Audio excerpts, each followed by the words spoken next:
Assalamu alaikum wa rahmatullahi wa barakatuh, my dear students. Hello, I am Dr. SAIHI Hanane again with you to show you more lessons about English grammar. Lesson 3. Lesson 3, we talk about pronouns. The pronouns, as usual, as we have seen in the previous lesson, we are going to define the part of speech which is in front of us, which is the pronoun.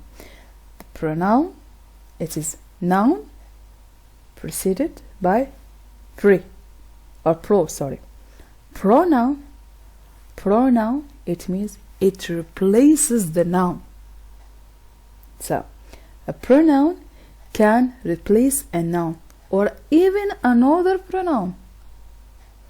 You use pronouns like he, which, none, you to make your sentences less cumbersome and less repetitive. It means what? We use the pronouns instead of the nouns, instead of the repetition of nouns, instead of saying Ali worked and Ali read the book and Ali went to school and Ali. So instead of repeating Ali, I'm going to say Ali, first sentence, Ali worked hard, for example, and he went to school and he is an excellent student, and so on. Okay, so this he normally replaces Ali in order to make it less repetitive and less cumbersome, instead of the repetition of the same noun. Of course, the pronouns, they are of different kinds. We start here talking about kind number 1, which is the personal pronouns. The personal pronouns, we have subjective pronouns and objective pronouns. Subjective pronouns, they are normally the pronouns that play the role of what? The subject. That's why they are called subjective pronouns. While objective pronouns, they play the role of an object. Okay, they play the role of an object. So I can say I called Mohammed. Mohammed called me. Called me. So I called Mohammed. I is a subject. Mohammed called me. Me is the object. The same for you. He, him. He called me. I called him. She, her. She called me. I called her. It and it, we and us. We called them and they called us. They called me and I called them. So here Martha works for a cellular company. This is an example. She has to travel to Orlando every week. The phone call was for me. For me, preposition plus a pronoun. Peter and I are brothers.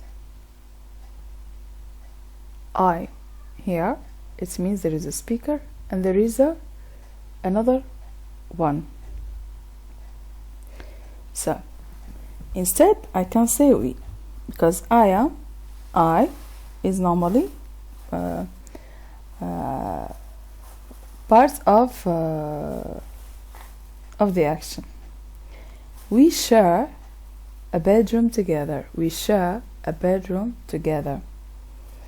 Sue isn't well. Dad is taking her to see a doctor. My brother is a teacher. Instead of saying my brother teaches English, I say he teaches English. The possessive pronouns. In order to talk about possessive pronouns, we have to talk about adjectives. My, mine. It is my book. This book is mine. It is your book. This book is yours. It is her book. This book is hers. And so on. The list is long. This scientific discovery is theirs. Sorry, their scientific discovery. This scientific discovery is theirs. Your opinion matters. The only opinion that matters is yours.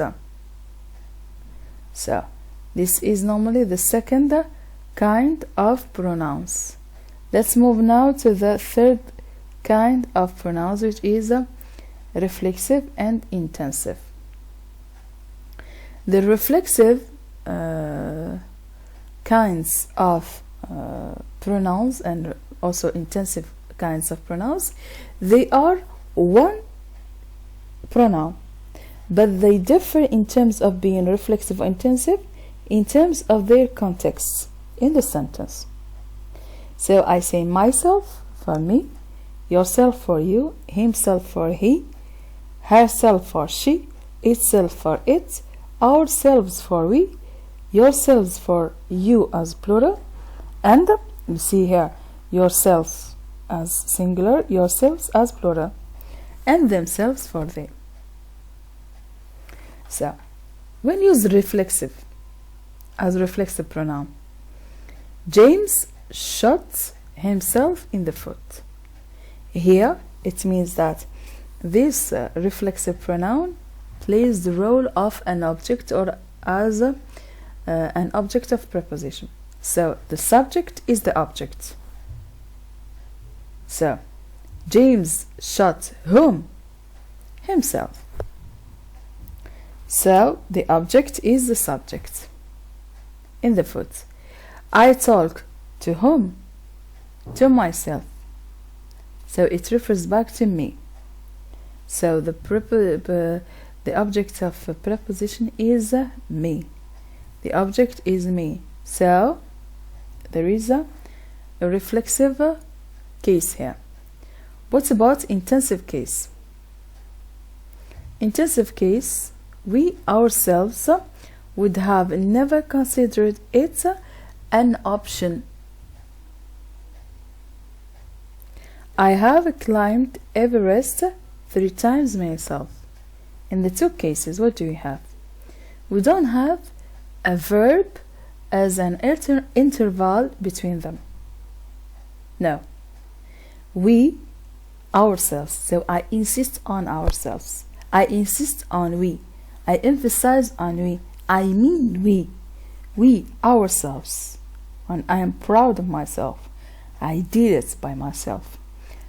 By ourselves, we did it. So, we ourselves would have never considered it an option. I have climbed Everest 3 times myself. Myself here, normally it should be I myself.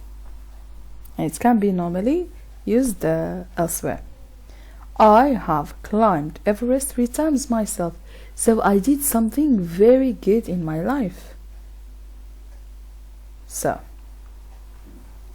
this is normally about the first 3 kinds of pronouns. Now we have the rest of the kinds of pronouns that we have in English. They are as follows. Relative pronouns and relative pronouns. Why they are called relative pronouns? Because they are used with or in an dependent clause,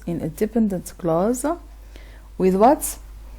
To express normally are to describe the noun that is a precedent, which is here the man, or the man who called you has just arrived. This is an example. The man who called you has just arrived. Which man are you talking about? The man who called you. This dependent clause which comes between the subject, which is the man, and the verb has just arrived. Here, this clause is called a dependent clause, or even it is called an adjective clause, or even a relative clause, because it started with a relative pronoun. Okay, so the man who called you, so I am precise here. I've described the man who called you, not any man. The man who called you has just arrived. Okay, and we have also the same precedent or antecedent, which is the man with another pronoun, another relative pronoun, which is whom. But here the case changes. So the man whom I met, here is, if you have noticed here, who called you, it described what? The man, who is the subject in the sentence. Who is the subject in the sentence. While here, the man whom I met yesterday. Normally we should complete the sentence, but it is incomplete. The man whom I met yesterday, the man whom I met. Where is the subject here? Is I, which comes after it. I. The man whom I met yesterday. Okay? The man whom I met, it means I'm talking about the object in the sentence. I met whom? The man who, or I can complete the sentence elsewhere. The man whom I met.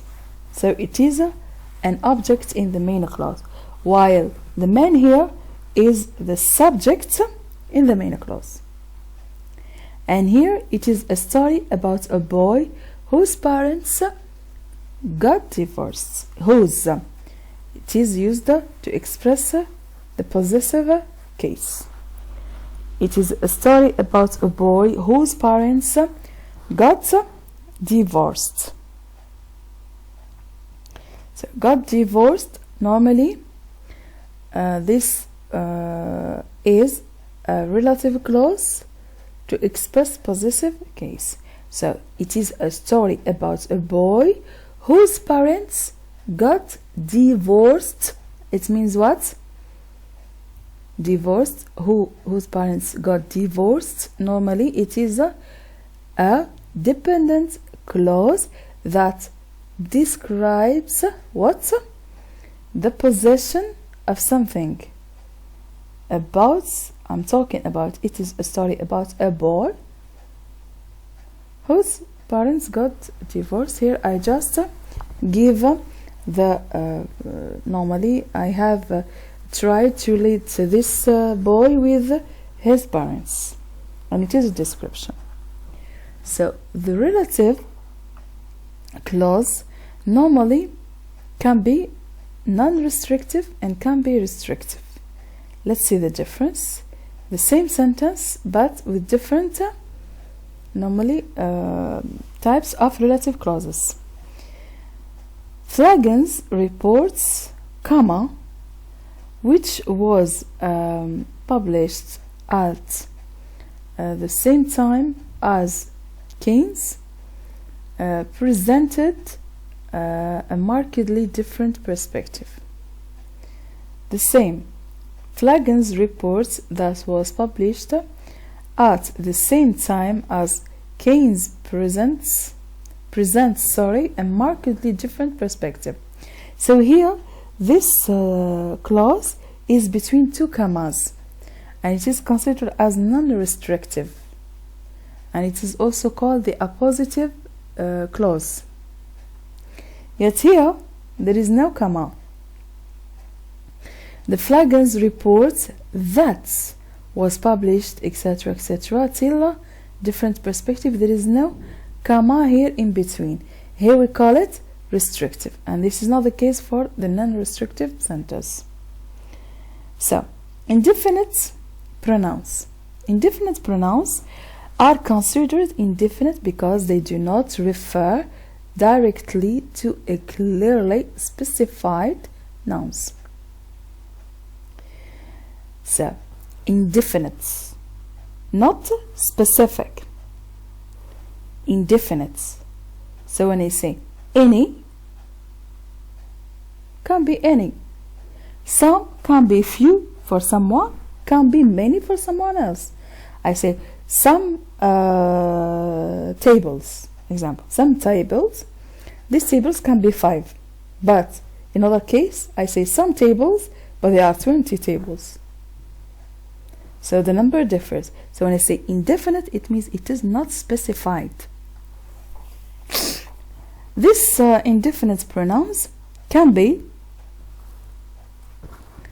another, other, no one, nobody, anyone, anybody, nothing, anything, one, each, somebody, someone, either, neither, something, everyone, everybody, everything, little and much.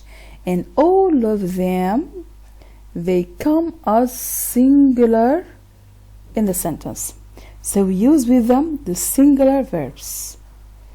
We have another group of indefinite pronouns like all, any, more, most, none, and some, that can be singular or even plural in the sentence. So I can use with them is or are. Yet here we have this indefinite pronouns that can be only plural. We cannot make with them the singular.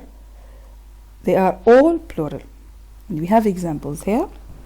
Someone has to take out the trash. Someone has to take out the trash. Someone is normally singular. Someone. So it takes the singular form. Neither of the participants was comfortable. Neither is normally singular. Most of the audience respond to this type of persuasion. So most of the audience, most normally it can be singular and it can be plural. It depends on the context. So I can say most of the audience respond to this type of persuasion, and response also, it depends. Each of the students identifies a few of his or her favorite hobbies. Singular here because we have each. More of the students leave early this semester. This semester I have more of the students who leave, and it is a plural. None of the cereal was finished. So here, none of his cereal was finished. It is normally singular because none is considered as an indefinite singular. Okay. Now let's move to the interrogative pronouns. The interrogative pronouns, they are pronouns used instead of the subject or object in the sentence to ask about the subject or object. These pronouns are the same form as relative pronouns, but are used to introduce a question instead. Example: which do you want? Not which one. Which do you want? Whose is this? I'm asking about the owner. Whom are you looking for? Who is it? So it depends, but normally they must be followed by a verb, not like in this case there is a mistake. Which do you want? Demonstrative pronouns. The demonstrative pronouns, they are this, that, these, and those, and they can be also demonstrative adjectives. So examples: are those the shoes you wanted? Are these the shoes you wanted? So here these, that, these, this, that, these, and those are normally used before the noun. Before the noun or the pronoun, it depends. Before the verb, not before the noun. It is used before the verb. Are those the shoes you wanted? So here there is a question, so we have the inversion of the verb and the demonstrative pronoun. Are these the shoes you wanted? Are those far? Are these the near? These, normally these are the ideas what led or that led to the fall. Normally here it is used as a what? As an adjective, not as a pronoun. As an adjective because it is followed by a noun. If it is directly followed by a verb, we consider it as what? As a adjective. But if it is followed by a verb, it is automatically a pronoun. So this for singular noun, which normally is near to me. That is for singular person who is far, or thing which is far. These is the plural of this. Those is the plural of that. So these are normally the demonstrative pronouns. Let's move now to the reciprocal pronouns. These pronouns are actually phrases made up of pairs of pronouns. Made up of what? Of pairs of pronouns. One and other and each other. Examples: the athletes defended one another. The athletes defended one another, both on and off the field. Jane and Bill are fond of each other. So here, these are reciprocal pronouns. Reciprocal pronouns. They are pair pronouns. Okay, so normally these are different kinds of pronouns. Let's recapitulate together what we have seen through this lesson number 3. Normally we have seen a definition about the nouns and the sentences. In the sentences we talked about the pronouns in terms of their function in the sentence, and we said that they are they are normally words that are used to replace the nouns. That's why they are called pronouns. Pro plus noun to mean the nouns that replace or the words that replace the nouns. Okay. Also, we have seen kinds of nouns. We have seen what? Kinds of nouns. We talked about the subjective personal pronouns and the objective personal pronouns. And we have seen examples here. And we have normally talked about the possessive pronouns, and we talked about the possessive adjectives that they work together with them. And we have seen 2 examples, and we have seen also reflexive and intensive reflexive and intensive pronouns. We talk about them in terms of their similarities. So myself can be reflexive, can be intensive. So I can say, for example, James shot himself here to mean the objects. So an object is the subject. The object is the subject. They are the same. James shot himself. James shot himself. James shot who? We said himself. And the same for intensive, normally pronouns that are the same. With intensive pronouns, we said that we emphasize on something, on a word. We ourselves did this and that.